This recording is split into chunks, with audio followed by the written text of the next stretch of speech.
રામ રામ મિત્રો, હું ખીમાભાઈ જોગલ, જામનગર.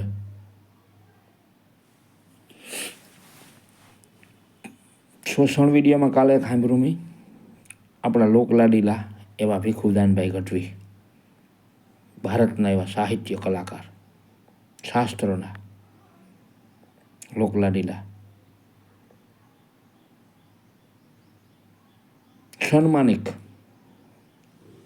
સન્માન કરવાને લાયક એવા માણસ. બાકી તો ઠીક બધું.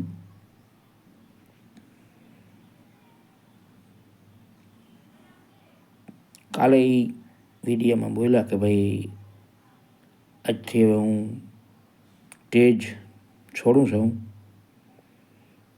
કોઈ પ્રોગ્રામ નહીં લઉં, કરીશ નહીં, એવું બોલ્યા આપણે સાંભળ્યું વિડીયામાં. તો મિત્રો ખરેખર દુઃખ જેવી વાત છે ને કે આપણા ભારતના સાહિત્ય કલાકાર એવા સન્માનિક બોલ્યો હું કે બહુ.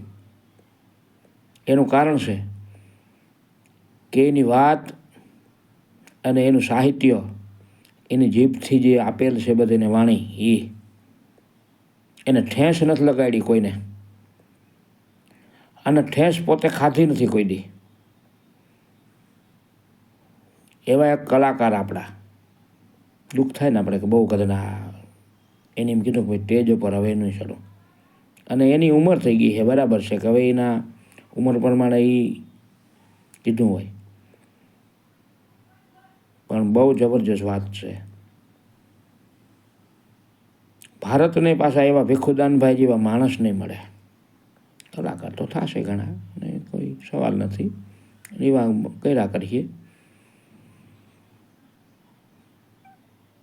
પણ માણસને નહીં મળે આવા. એની વાત, એની કલા અને એની સાહિત્ય એક એક માણસના હૃદય સુધી પૂગે એવી વાત છે. કલાકાર તો ઘણા છે, હું તમને એમ કહું, પણ આની હૃદય સુધી વાત પુગાડવા માટે એવા એક ભીખુદાનભાઈ આપણા.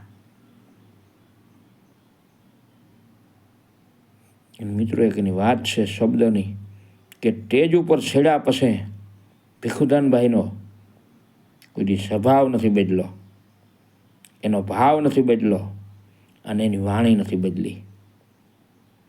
મિત્રો એમ કહેતા હોય કે મારી 70 વર્ષની ઉંમર થઈ અને 18 વર્ષના હતા અહીંયાથી સ્ટેજ ઉપર છેડ્યા છે, અને કેવડા માણસી. તો આ માણસ છે ને દુલા કાકને હારે જોડા જેવા છે, એમ દુલા કાકને.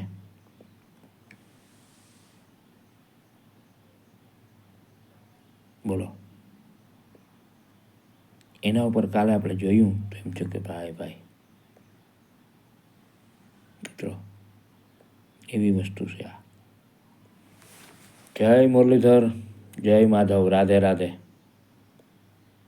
રામ રામ દાયરાને.